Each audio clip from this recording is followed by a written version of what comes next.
everyone and welcome to the channel. My name is Johannes and this channel is all about photography and video and sometimes a little bit of gear reviews, and in this case a guide and tips on how to use the Hollyland Lark Marx audio system. In this video I am going to address the settings of the Hollyland Lark Marx, which I bought at Black Friday last year. So I think that I have been using this enough to provide this sort of information for you. And just a disclaimer, this is not a review or a test video because I think there are plenty of these here on YouTube already, but I can say from my personal use that I think this is a solid wireless microphone transmitter that provides great audio and flexibility for a decent amount of money compared to like DJI and Rode. So this system boasts two transmitters, allowing you to capture audio from two sources simultaneously. Whether you're shooting on your camera, your smartphone, Android or Apple,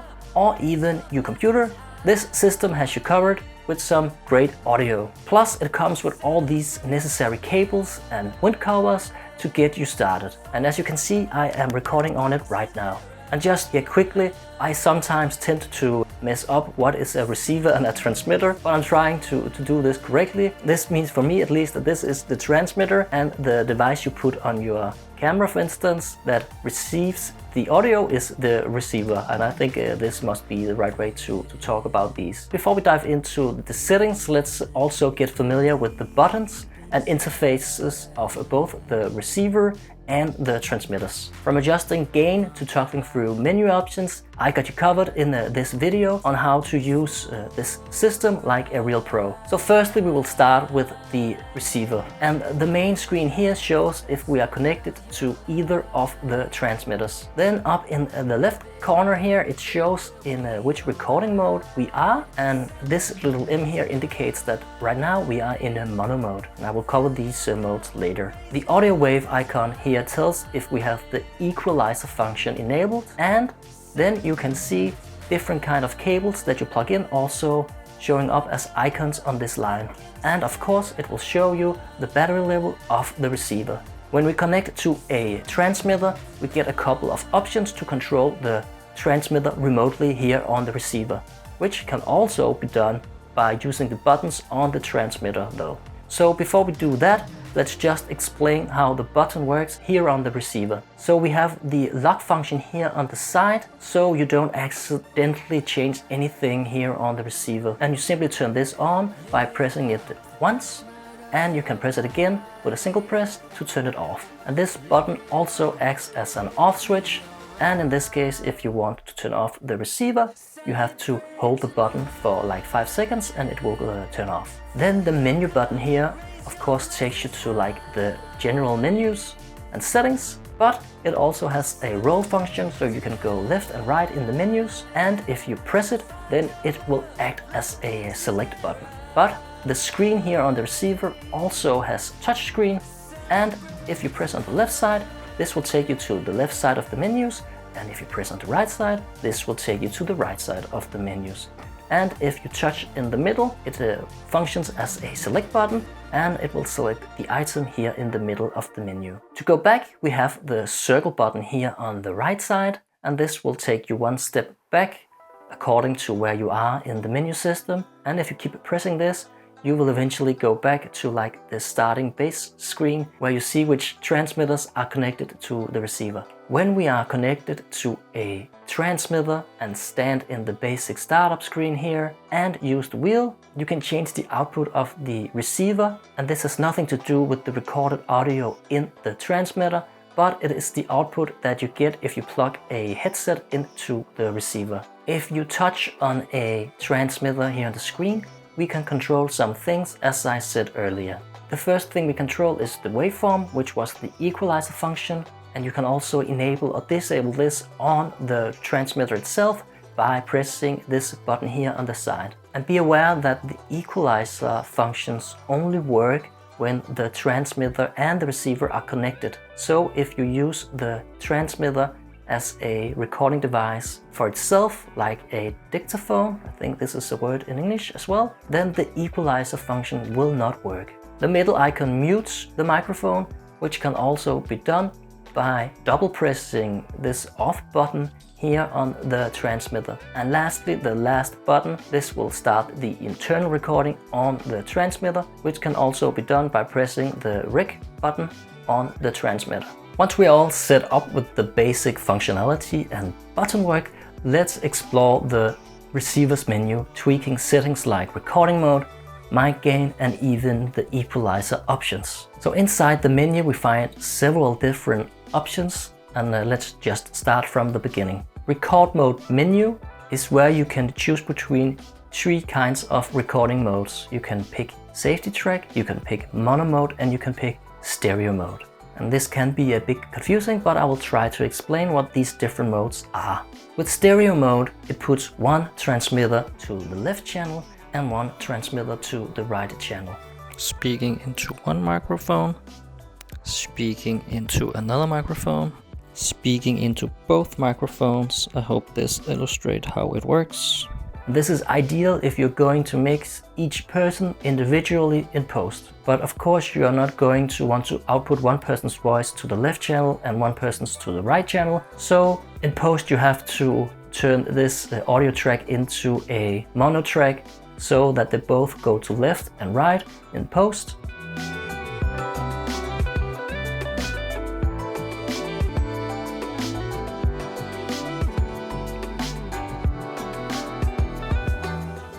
Speaking into another microphone. This allows you to be able to mix and adjust anything for each individual person so that you can mix them individually in case one person is louder or they're talking over each other. And now you're able to have more flexibility in picking the audio you want from a multi-recording session. In mono mode, it puts the input from each transmitter to both the left and the right channels.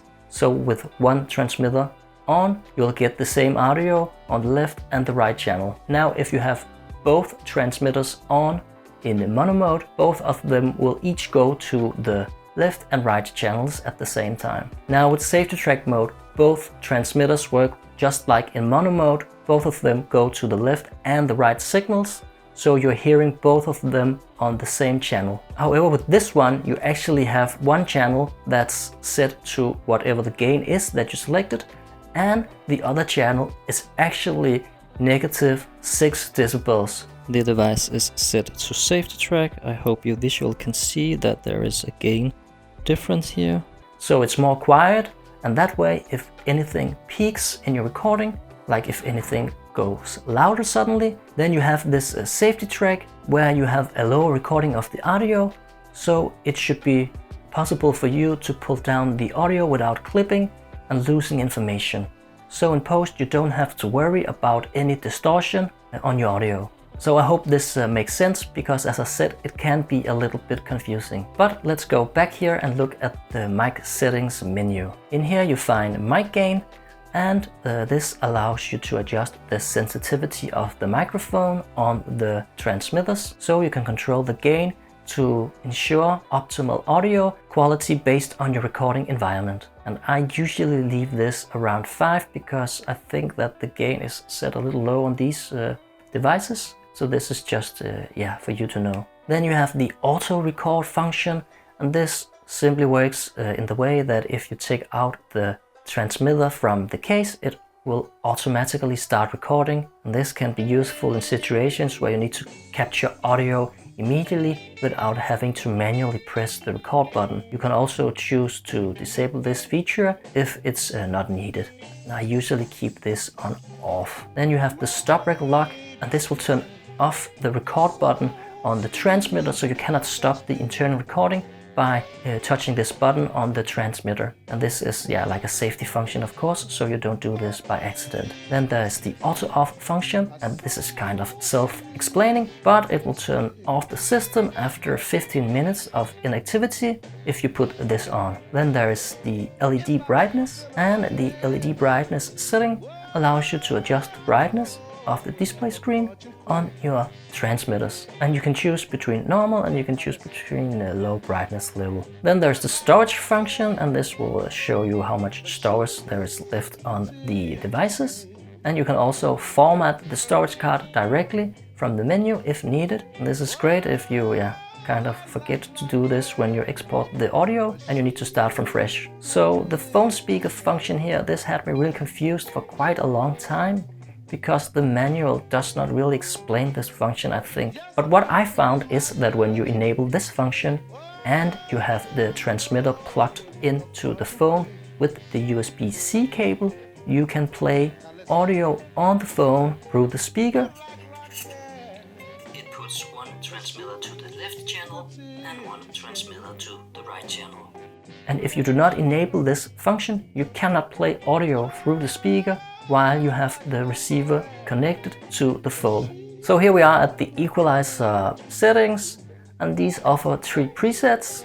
We have hi-fi, we have low cut, and we have the vocal boost. And hi-fi is supposed to enhance the overall clarity and brightness of the audio. This is like the basic standard settings that you can always use. And then we have low cut, which is supposed to reduce low frequency noise. This is supposed to be ideal for reducing rumble and background hum unlike electronic devices. And then you have the vocal boost, which boosts the frequencies of the voice, emphasizing speech for clear and crisp audio. So I haven't been in a situation personally where I found that one of these worked better than the other. But I also live in Denmark, where we don't have any ACs or fans in the house running all the time to, like, for instance, give the low boost function a mean function in my use of this. So as I said earlier, but you might have missed this, be aware that the equalizer function only works when the receiver and the transmitter are connected to each other. So if you use the transmitter as a recording device alone, the equalizer function will not work. Then we have the system settings menu, and there is the assistant setting pairing, and this allows you to easy pair the transmitter and the receiver. It's supposed to simplify the setup process, ensuring that you connect these devices seamlessly. But the best way to pair the devices for me is simply by putting them back into the case, because this will also make sure that they connect to each other. Then you have also a brightness option, and this brightness setting here adjust the brightness of the display screen on the receiver. And here you have some more customability. You can customize the brightness level to suit your preferences and the lighting conditions that you are in. Then there is the upgrade function, and yeah, this allows you to upgrade the firmware of both the receiver and the transmitters. And you upgrade the different devices by downloading a file on your computer and moving them into the storage of the device, and then enter upgrade mode. This is fairly easy, but I don't think this is a video to show this. Then you have the time settings, and this simply allows you to adjust the time on your device. And also you have a language settings where you can adjust language and change it to another language if you prefer. And at last we have the factory reset, and this will allow you to reset all settings to their default values. And this is of course useful if you want to start fresh with your devices. Then you have the version info, and the version info will display the information about the devices, firmware versions. As you see, it cannot display the version of the device if it is shut off. Well guys, this was my settings and button guide to the Hollyland Lark Marx, a great audio recording system. If you have any questions, then please feel free to ask. I am always ready to answer any questions here on YouTube. If you found this video useful, or you just like my mullet here, please make sure to subscribe to the channel so you will not miss any chances to see this in action again. And all there is left for me to say is that take care guys, and I will see you around in the next video. Bye.